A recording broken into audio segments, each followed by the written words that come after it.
When the president of Burkina Faso said, Black winter is coming, everybody is just watching. We are not getting the whole conversation, right? Yes. You will understand today. When he said, we are trying to hunt wolves and remove the skin and cover ourselves and cover everybody around us to protect ourselves against the black winter. Then our brothers have turned themselves into wolves. And it becomes difficult for us to suppress the wolf on the field. Nigeria, top to bottom. Pam, parara, top to bottom. Nigeria, you need to wake up. Nigeria refused to leave the news. For late November, from late November till now, Nigeria has been in the news when it comes to global politics, African geopolitics. Nigeria has become the center of the conversation. When it comes to power play, Nigeria has become the PlayStation as we speak right now.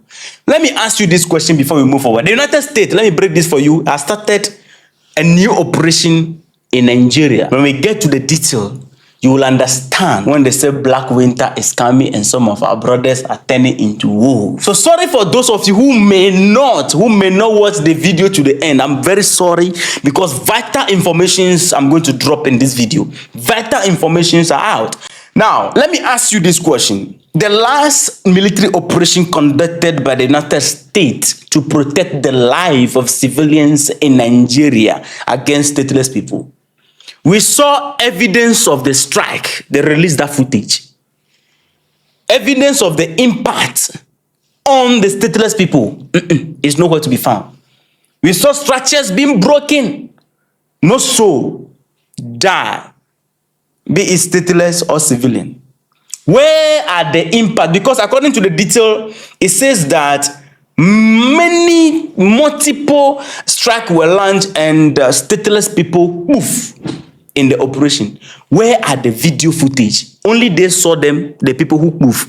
The only thing we are seeing on the internet are structures being broken, empty grounds being hit. If you think I'm fabricating this was reported. Let me break this for you. From TRT Africa. Look at the report. US strike hit areas with no Daesh presence in Nigeria. Residents say. Daesh simply means stateless, the stateless people.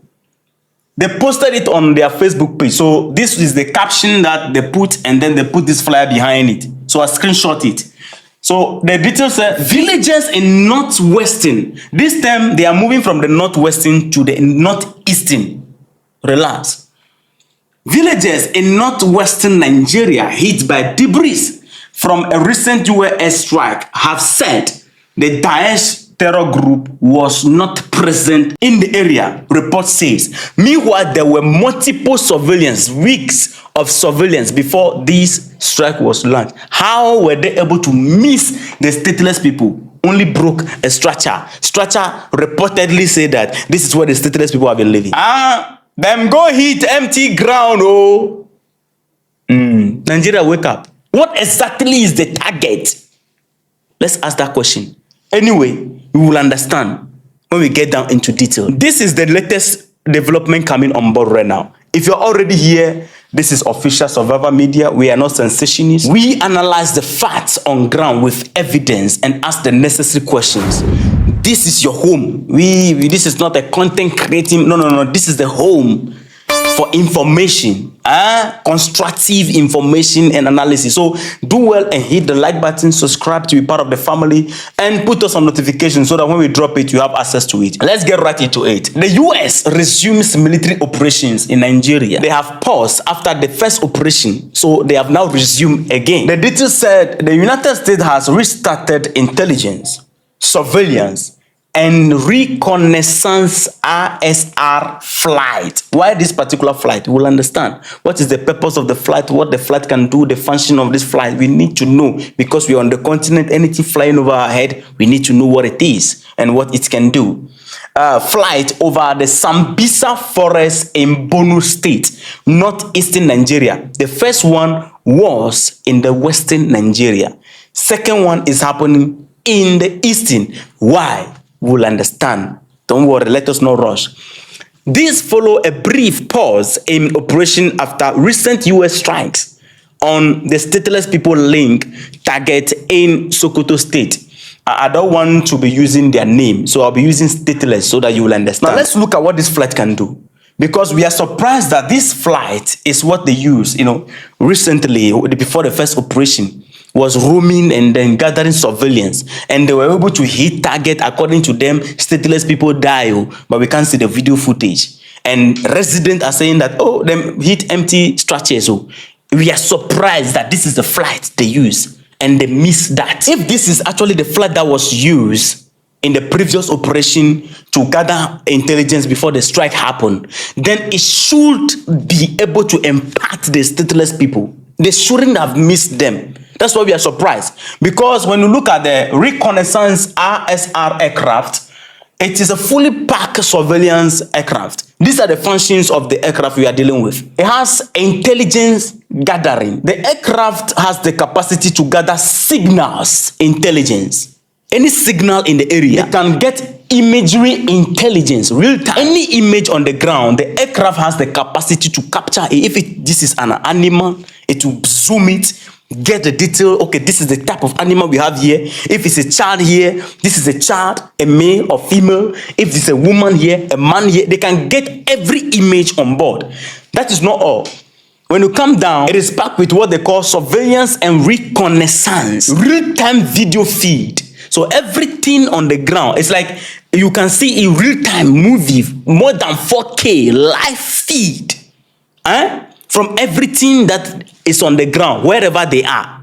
You can't hide away from them. Once they are on top of you, they can get every detail, real-time video feed. In addition to area monitoring, they can be monitoring the area, understanding every movement happening in the area. When you come down here, this aircraft can identify threats. It can monitor movement. Everything moving, whether it is animal, lion moving. When something, even if you are trying to move, so that they will not see you, this has the capacity to know that no, something is moving here. Whatever it is it a lion, a human being? If it is human being, is the person armed? Every arm the person is, they can get all these details. Now, it has another feature also, electronic warfare. This aircraft can engage in electronic warfare. It has the ability to jam enemy communications. So if they detect the enemy in the area, they can jam their communication. They can call for reinforcement or communicate, make any call. All your phone signals will go offline. You can be there and realize that, all your gadget, there's no signal anywhere at all. You can't operate your gadget. Any electronic device on you cannot be operated because the signal is intercepted by this aircraft. Very, very powerful. This aircraft has radar and sensor system. It has GPS and geolocation system. It is fully packed with precise targeting. That simply means that they can't miss it. Precise targeting. We are talking about intel reporting. So how is it that the United States, after using this to gather intelligence and for weeks, you struck empty buildings? I mean, something is not, because but according to them, many people die. Where are the people? Have you seen some? If you have seen some, let me know. Now let's go down. So Nigerians understand this is what is flying over your airspace. Beautiful. Is it where am I? Yeah, beautiful. So the aircraft and operations. The aircraft has been conducting flights over Nigeria airspace almost daily since the mission began.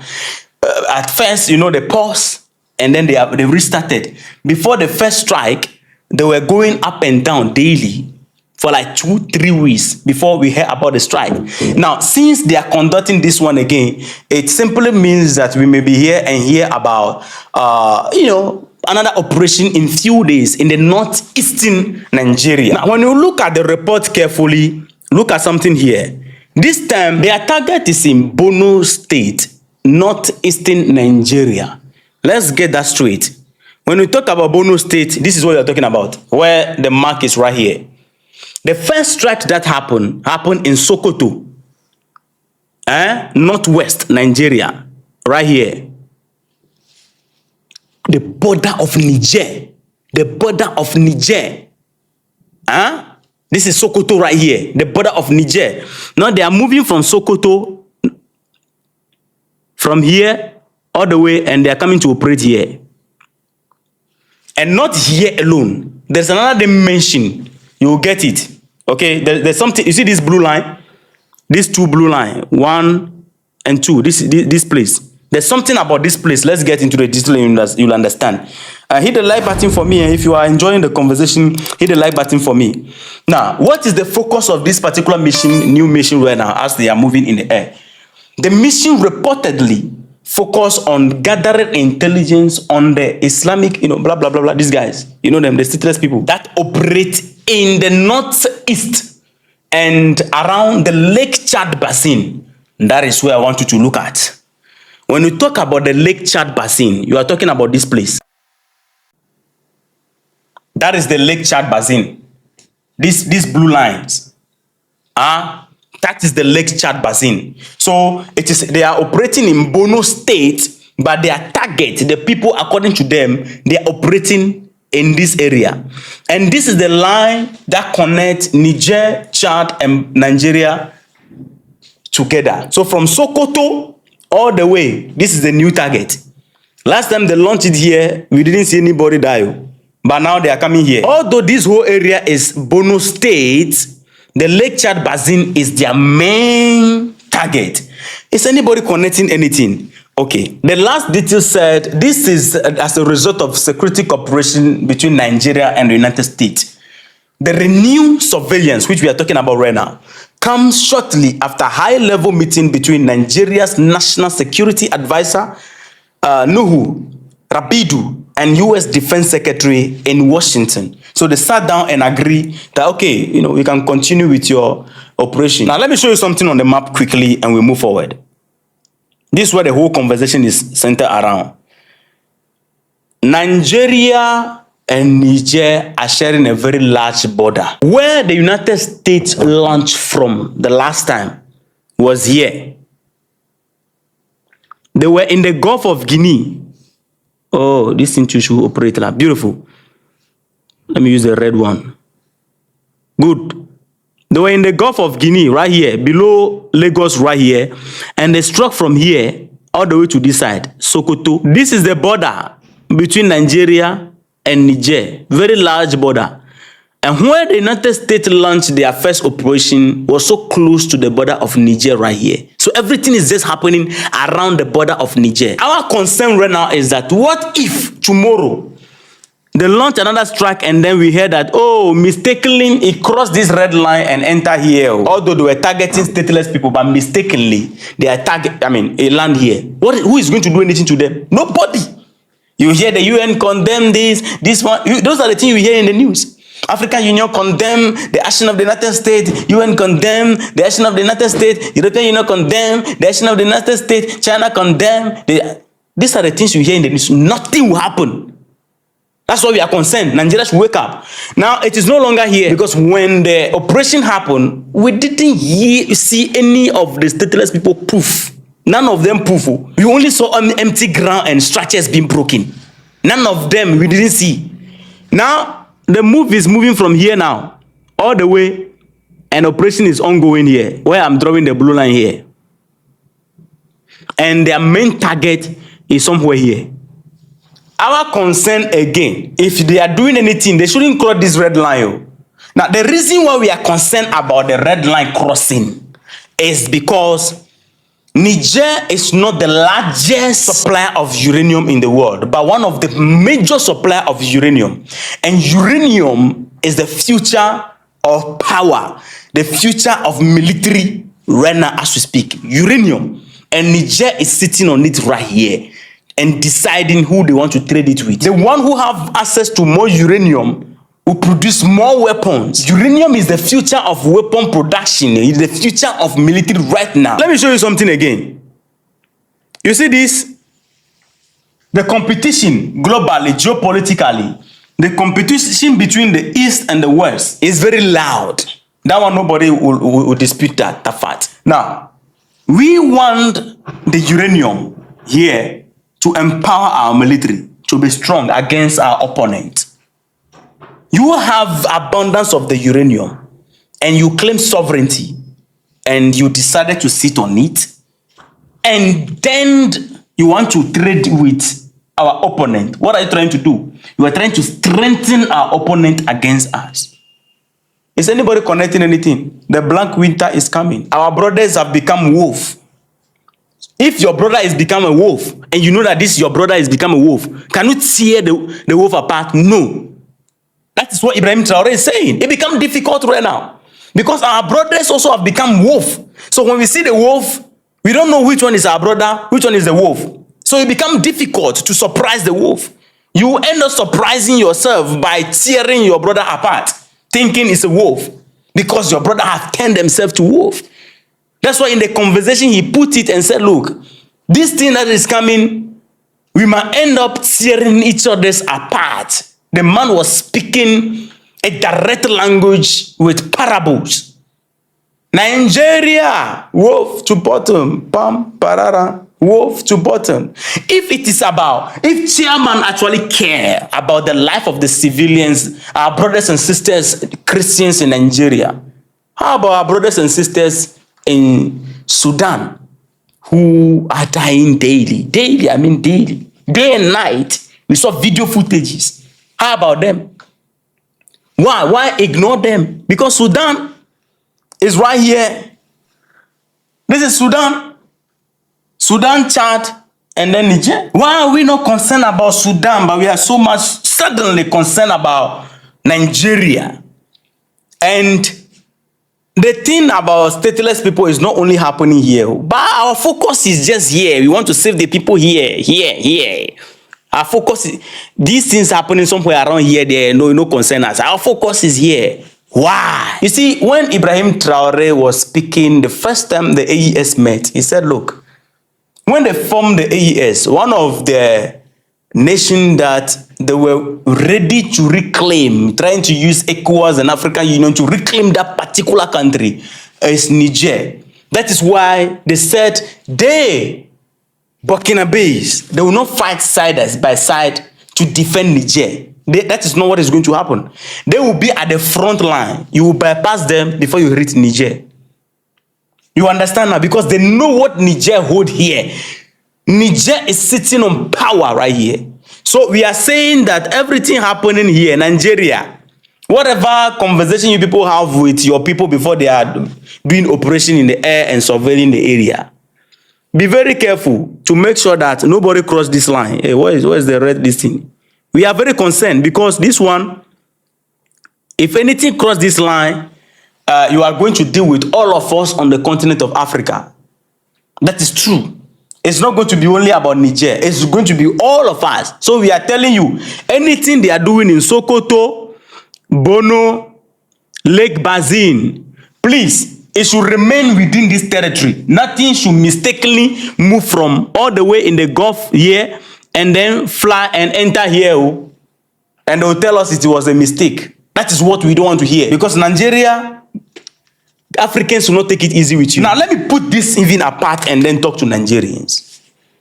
Let me take this aside and then talk to Nigeria. For Nigeria, the giant of Africa, to call the United States to come and fight stateless people in your country is show one, cowardness. Because you see, Nigeria, you are not dealing with a superpower coming to attack in your country. You are dealing with bandits with Chalote and Jalabia with logistic. If your military, the giant of Africa, you can't combat these people, then the day you face, how do you call it, a superpower there, that one there, how are we going to deal with it?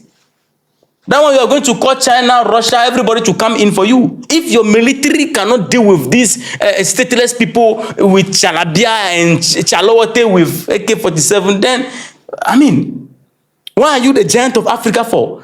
Mali, Niger, Burkina Faso, they say French, stay up aside. United States, stay aside. We are going to deal with these people ourselves, and they are doing it. That's why you are having problem here. Because they are descending. Well, anyway, family, I know you understand what I'm talking about. I know you get the message, so I don't need to talk too much. If you find this breakdown interesting and very informative, I want you to drop a comment in the comment section telling me what you feel about this. Give me your thoughts constructively. And Make sure you like the video. That's the support you can give us. And if you are not a subscriber, you need to be part of this family. This is currently the best leading family on YouTube right now. You need to be part of this family. All right. See you in the next episode. Respect.